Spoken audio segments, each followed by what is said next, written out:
Basirhat bus stand থেকে মাত্র 10 মিনিটের দূরত্বে অবস্থিত।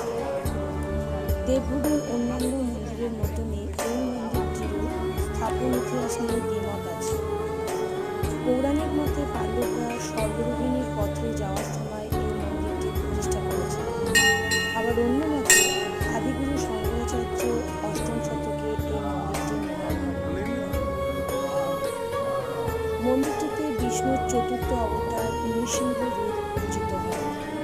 মন্দিরের পাশ দিয়ে সংকীর্ণ সিঁড়ি উঠে গেছে, যেখানে দোতলায় আছে শঙ্করাচার্যের মূর্তি ও প্রার্থনা স্থল।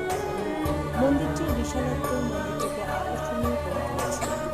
চারধাম যাত্রায় এই